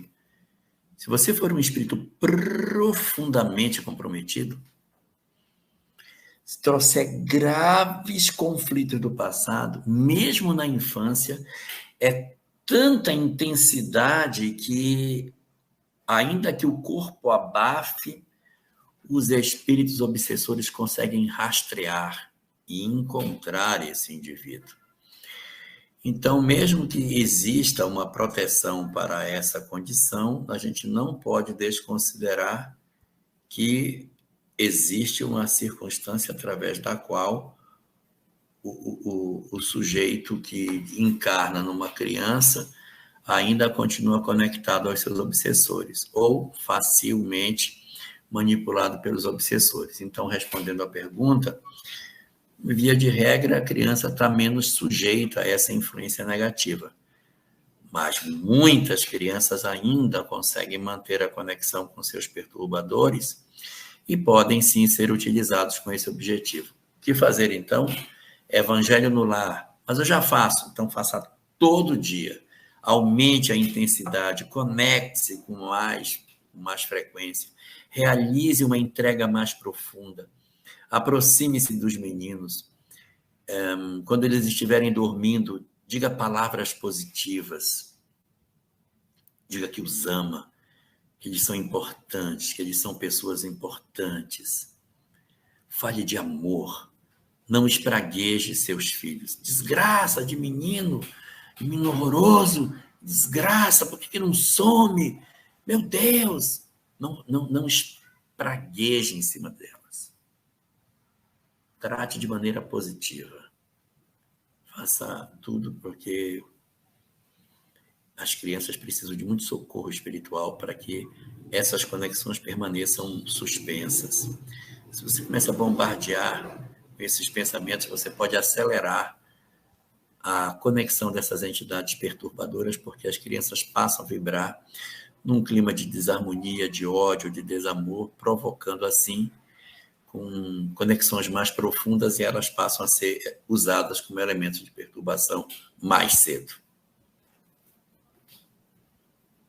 Vendo a próxima pergunta. É da Graziela. Qual a ótica espírita sobre a doença de Parkinson? Não é exatamente o Parkinson em si, mas são as doenças de limitação dos aspectos da funcionalidade do indivíduo. Então, aqui a gente colocaria todas as doenças que estão relacionadas com as limitações.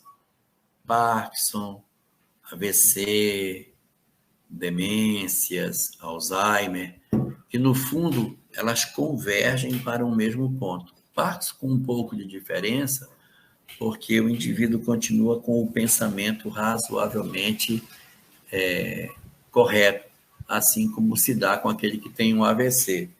O físico está sequelado, mas a mente continua funcionando perfeitamente.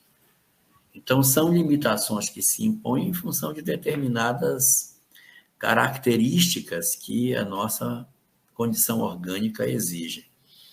Se você tem, por exemplo, um AVC ou um Parkinson de curta duração para uma desencarnação, digamos assim, em breve tempo depois, demonstra-se que esse adoecimento estava muito mais relacionado com a desencarnação do que com uma provação para o período de encarnado. Mas se o Parkinson acontece muito cedo e passa-se anos para a desencarnação, ou o AVC vem muito cedo e tem muitos anos para a desencarnação, a limitação é uma imposição da lei para a disciplina, da vaidade, da aceitar a dependência, aceitar que não se é tudo que se pensa que se pode ser, admitir a pequenez daquilo que sou, para que a gente consiga aprender a ser menor, aprender a lidar com as limitações e respeitar a limitação dos outros. Tudo são aprendizados que a gente vai tendo. E o Parkinson, porque você continua tendo o cérebro nas condições de funcionamento normal, mas sem um controle motor, acaba sendo um educador nosso para aceitar as limitações da vida. E, às vezes, a gente tem muitas vaidades, tem muitas crenças de que somos de corpos indestrutíveis, e o envelhecimento associado a esse mecanismo dessas doenças todas, elas vão trazendo para nós a convicção de que nós não somos aquilo que pensamos que somos.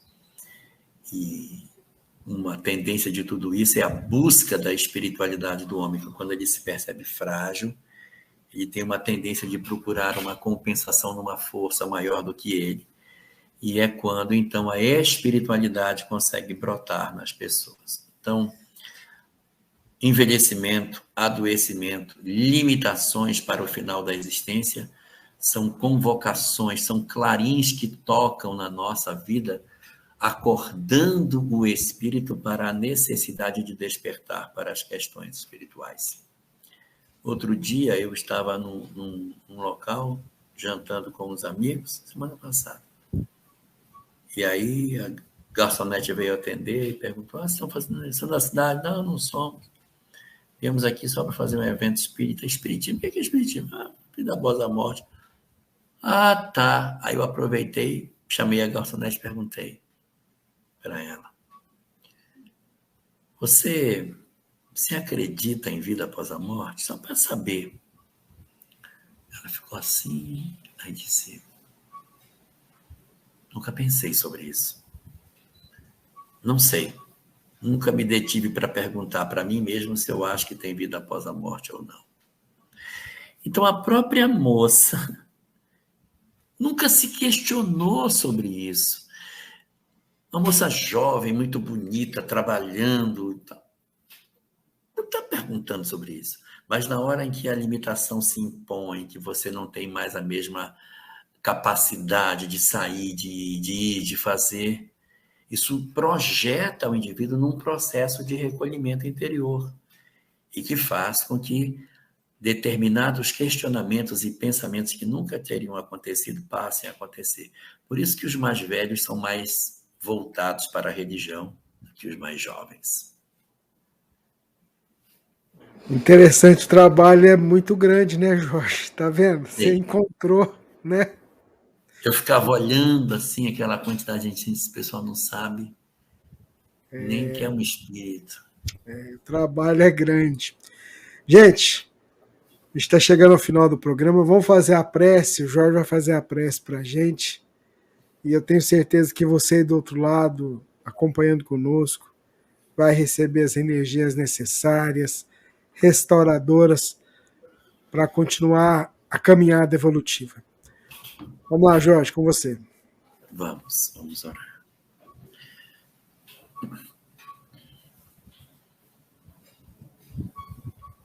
Querido Senhor, rogamos a Tua presença nas nossas vidas, para que Tu venhas trazer aos nossos corações um entendimento mais claro do propósito de todas as coisas.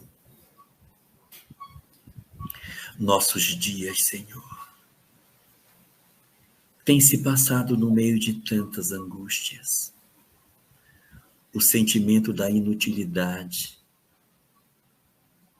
da falta de um sentido para tudo que vivo,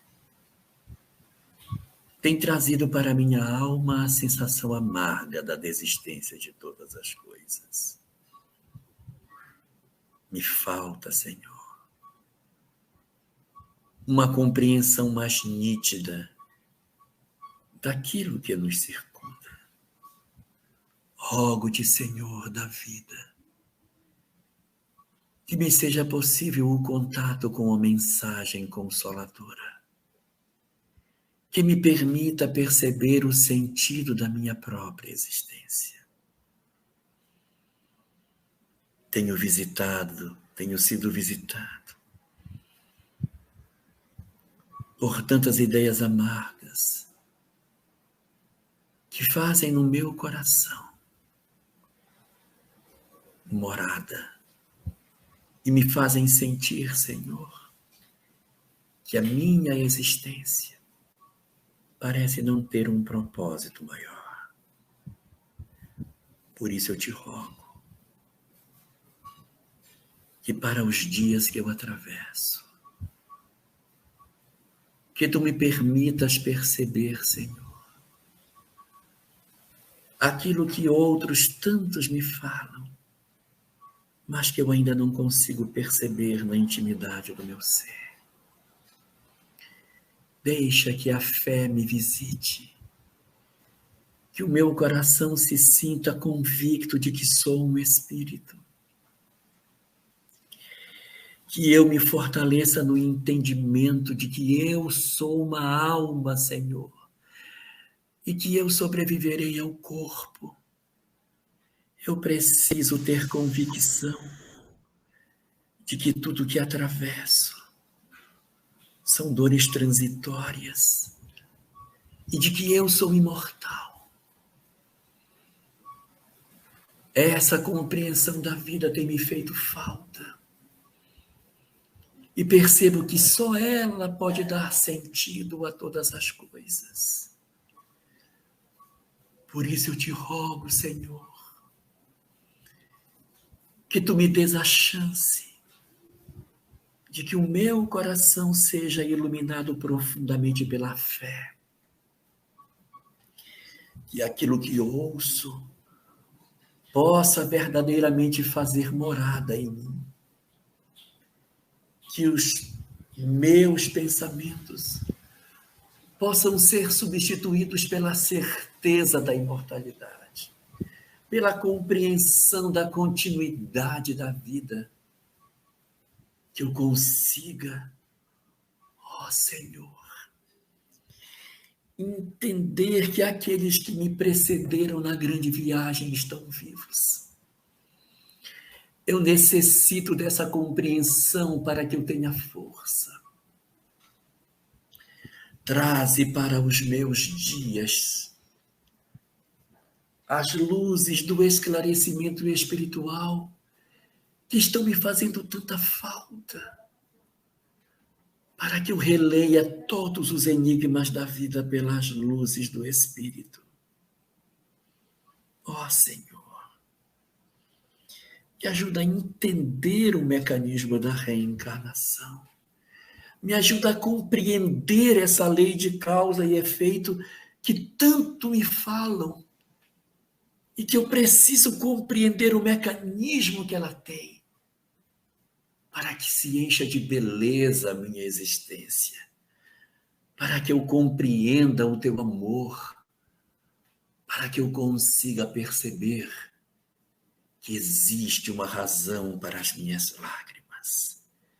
Senhor, eu rogo que tu me auxilies para que essa compreensão espiritual da vida me permita ler o lar em que eu me encontro como sendo a grande escola de aprendizado que eu preciso.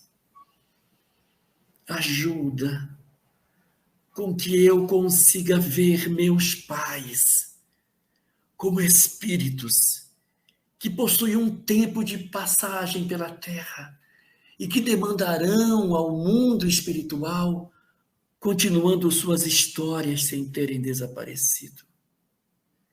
Convence o meu espírito que sangra de dor, de que os meus filhos que partiram, os meus amados vivem e que me aguardam. Não deixa, Senhor, com que as ideias amargas da desistência de tudo voltem a tentar habitar o meu coração, mas faze com que a lâmpada viva da fé, acesa no interior do meu ser, não permita mais com que os pensamentos negativos do desamor, do amargor e da depressão voltem a tentar se instalar dentro de mim. Senhor, aclara meu entendimento para que me seja fácil participar de uma instituição espírita, para que eu entenda através dos estudos e das palestras, encontre as respostas que busco, para que as peças do meu quebra-cabeça se encaixem e eu consiga, Senhor, finalmente me curvar diante da tua sabedoria, apaixonar-me pela vida de maneira verdadeira e me comprometer de modo legítimo, não só com a minha felicidade real, mas com a de todos aqueles que tu endereçares ao meu encontro. Me ajuda, Senhor, para que eu consiga edificar o meu lar nas bases da fé. Derrama teu amor sobre o espaço em que vivo e acolhe carinhosamente as entidades que durante tanto tempo estiveram em convivência estreita comigo, me sugerindo as ideias de desistência, de desinteresse pela vida, fazendo com que elas também sejam envolvidas pelo teu amor. São teus filhos, Senhor, e são meus irmãos. E eu peço por eles, porque na medida em que oro, me sinto mais forte e te peço que tu abençoes a todos esses que durante tanto tempo estiveram tão presentes dentro dos meus pensamentos. Assiste-os porque precisam de socorro. No fundo, são almas entristecidas pelas dores do mundo e que precisam de colo, de agasalho, de amor. Aproxima de todos esses companheiros os seus entes queridos para que os tomem pelas mãos, reensinando-lhes a amar, reensinando-lhes a acreditar num futuro, reensinando-lhes a se inserirem no grande mecanismo da vida. Te rogo assim, Senhor, não só por eles, mas pela humanidade inteira, que em virtude da nossa descrença, temos enfrentado tantos horrores e tantas angústias. Peço-te por todos nós, Senhor, para que o teu amor incomensurável, derramado por sobre toda a humanidade, Desate os grilhões das obsessões tenazes que têm impelido tantas criaturas na direção da desistência de todas as coisas. Senhor, cuida-nos com teu amor, protege-nos com a tua graça e fortalece-nos o ânimo para que nos momentos graves da existência sempre lembremos que somos almas imortais, que nunca se apague em nós a compreensão daquilo que verdadeiramente somos. E dentro disso, agradecemos-te profundamente o benefício que a oração nos faz, a graça da percepção das entidades espirituais amigas a nos fortalecerem e a nos retirarem do estado de sofrimento. Obrigado assim por tudo, Senhor. Obrigado, meu anjo guardião, meu espírito benfeitor, pela tua presença nesse momento ao meu lado. Agradeço-te profundamente por todo o amparo que me dedicaste e dedicas durante toda esta minha passagem sobre a terra. Que o teu amor, Senhor, permaneça conosco e que a tua solicitude, meu querido benfeitor, nunca me falte, para que a graça de Deus esteja sobre nós, abençoando as nossas vidas e nos oportunizando a certeza de uma manhã feliz, sob as bênçãos de Deus e a sua misericordiosa paz. Muito obrigado, Senhor. Muito bem, a nossa gratidão mais uma vez ao alto pelo amparo desse nosso trabalho. Divina, o seu boa noite. Quero deixar aqui o nosso abraço fraterno a todos os nossos queridos irmãos. Dizer que Jesus, né, é a nossa inspiração. Por mais difícil que esteja, continue, tá? Continue em frente, sempre. Um abraço, um beijo no coração de cada um. Jorge, seu boa noite. A minha camisa de hoje é uma homenagem ao Setembro Amarelo, tá? Desejo a todos nós uma semana maravilhosa e que a gente possa aproveitar bastante e colaborar com as pessoas que precisam em torno de nós, tá bom?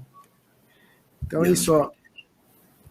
O Jorge falou muito bem. Vamos ser instrumentos para ajudar aqueles que estão perto de nós e que muitas vezes precisam da nossa mão amiga, porque Deus ajuda o homem pelo próprio homem. Ótimo dia para vocês, ótima semana. Ó, a gente vai encerrar com essa chamada. A gente abriu o terceiro lote. Vem para o céu. Vem para o céu. A gente comemorar 15 anos da Web Rádio Fraternidade, tá? Fica com Deus. Muita paz para todo mundo. Tchau. Vem aí o Sétimo Céu, Congresso Espírita de Uberlândia, dias 26, 27 e 28 de janeiro de 2024. Vamos comemorar 15 anos da Web Rádio Fraternidade. O evento será realizado no Center Convention, dentro do Complexo Center Shopping. Estarão presentes os expositores Adeilson Salles, Ana Tereza Camasmi, Denise Lino, Eulália Bueno, Geraldo Campetti, Haroldo Dutra Dias, Irvênia Prada, Jorge Elahá, José Carlos De Luca, Juscelma Coelho, Marina Alves, Nina, Rafael Siqueira, Rossandro Klingen, Sâmia Maria Awada, Elahá Canto, Simão Pedro e Vitor Hugo Menino. Teremos também a presença dos artistas a Natasha Mequena, Carla Rezende, Cacá Rezende, Tim e Vanessa e Moacir Camargo. O Céu é um evento para a família, com espaço também para as crianças no Céuzinho e os jovens no Céu Jovem. Acesse www.congressoespírita.com.br. Vagas limitadas. Esperamos você!